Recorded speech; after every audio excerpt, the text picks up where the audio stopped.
Imaginez un monde où l'Antarctique est couvert de forêts luxuriantes et où les primates se balancent dans les arbres d'Europe. Il y a 34 millions d'années, ce monde existait vraiment. Puis, tout a changé. Bienvenue dans l'Oligocène, l'époque qui a refroidi notre planète. L'Oligocène s'étend de 34 à 23 millions d'années avant notre ère. Cette période marque l'un des changements climatiques les plus dramatiques de l'histoire terrestre. La Terre passe d'un climat chaud et humide à un monde plus froid et sec. Les températures globales chutent de plusieurs degrés en quelques millions d'années seulement. Mais qu'est-ce qui provoque ce refroidissement spectaculaire? Les scientifiques identifient plusieurs coupables. D'abord, les niveaux de dioxyde de carbone dans l'atmosphère diminuent drastiquement.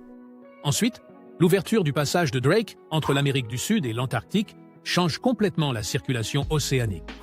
Un courant circumpolaire antarctique se forme, isolant le continent austral des eaux chaudes tropicales. L'Antarctique subit une transformation radicale. Les forêts tempérées disparaissent progressivement, remplacées par des glaciers massifs. Pour la première fois depuis des dizaines de millions d'années, une calotte glaciaire permanente recouvre l'Antarctique.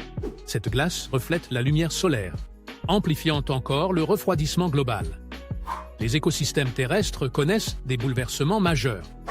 Les forêts tropicales, qui couvraient autrefois l'Europe et l'Amérique du Nord, reculent vers l'équateur.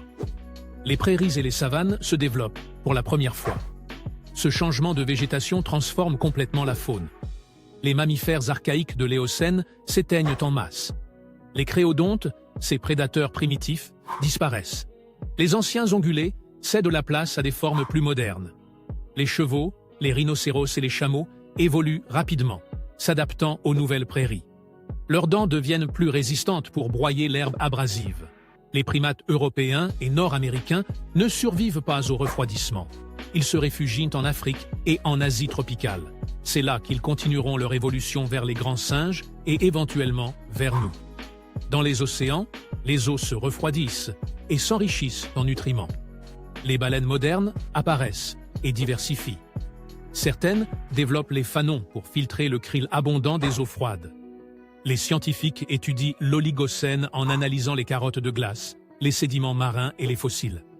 Ces archives révèlent un changement climatique rapide et ses conséquences profondes. Le débat continue sur la vitesse exacte du refroidissement et ses causes précises. L'Oligocène nous rappelle que notre planète n'est jamais statique. Les climats changent, les écosystèmes s'adaptent ou disparaissent.